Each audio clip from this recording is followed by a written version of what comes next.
বন্ধুরা, শুভ সকাল। অনন্যা রান্নাঘরের রেসিপি নিয়ে চলে এসেছি। দেখো, কড়াই বসিয়ে দিয়েছি, তেল দিয়ে দেবো।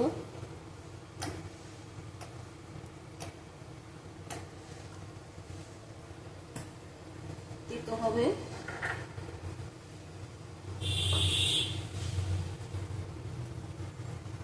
উচ্ছেগুলি ভালো করে ভেজে নেবো।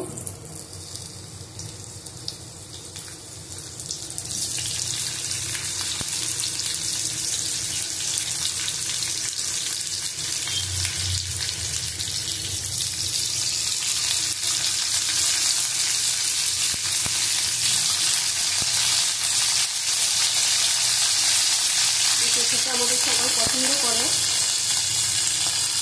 সবাই এক থালা ভাত খেয়ে নেবে।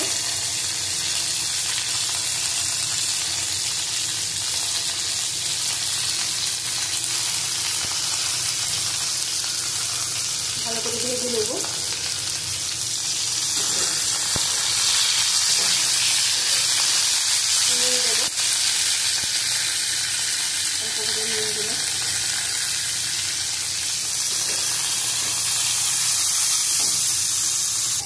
দেখো, উচ্ছেটা ভাজা হয়ে গেছে আমার। কালো জিরে দিলাম,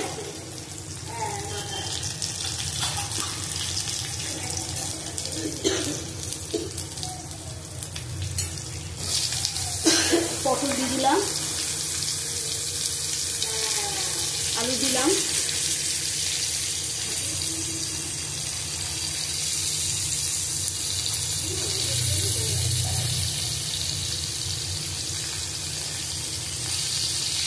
বরবটি দিলাম। বেশি করবো না, দুটো পটল দিচ্ছি, 4টে উচ্ছে দিয়েছি। উচ্ছেটাই বেশি করে লাগবে।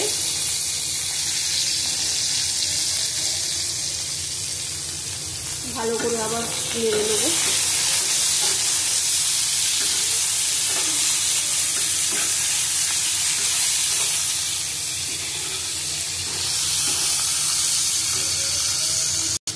পেঁপে দিয়ে দিলাম,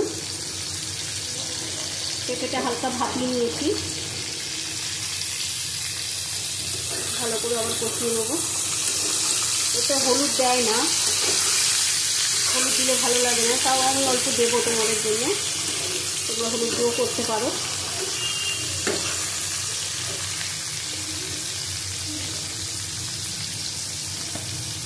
অল্প হলুদ দিলাম।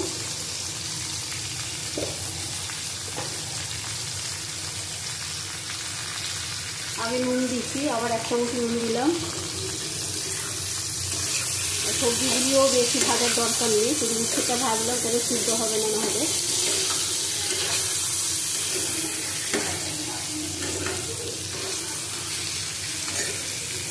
দেখো, 100 চিংড়ি মাছ নিয়েছি, দিয়ে দিলাম। আমি কিন্তু চিংড়ি মাছ আলাদা ভাজি না, তোমরা পারলে ভেজে নেবে। চিংড়ি মাছের এত সুন্দর স্বাদটাই নষ্ট হয়ে যাবে ভাজলে। ভালো করে কষিয়ে আবার জল দিয়ে দেবো।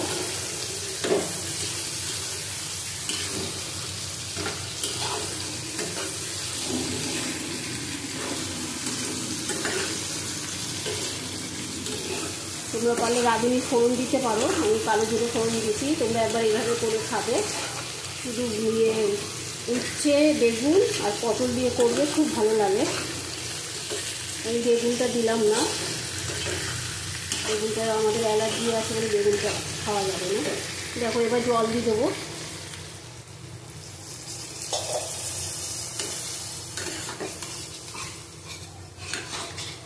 আর একটু জল দেবো। দেখো, জল দিলাম পরিমাণ মতন, এটা সিদ্ধ হবে, সেই আন্দাজে দিতে হবে তোমাদের।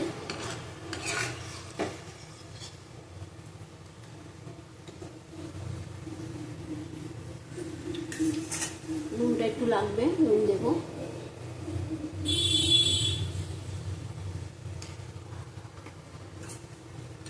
তারপরে ঢাকা দিয়ে দেবো ভালো করে। দেখো, আমাদের শুক্তোটা হয়ে গেছে। এরকমভাবে শুক্তোটা পুরো সাদা হবে। আমি তো তাও অল্প হলুদ দিলাম, তোমরা হলুদ দেবে না, হলুদ দিলে টেস্টটা নষ্ট হয়ে যায়। ঢেলে নেবো। এটা চিংড়ি মাছ দিয়ে, উচ্ছে দিয়ে, পেঁপে দিয়ে শুক্তো। তোমরা পারলে শুধু বেগুন আর উচ্ছে দিয়ে করবে, আরও ভালো হয়। একটু সবজি দিচ্ছি বাচ্চারা খাবে বলে, খুব সুন্দর লাগে এটা খেতে। তাহলে অনন্যা রান্নাঘরের রেসিপি নিয়ে আবার কালকে আসবো। টাটা, তোমরা ভালো থাকো, সুস্থ থাকো।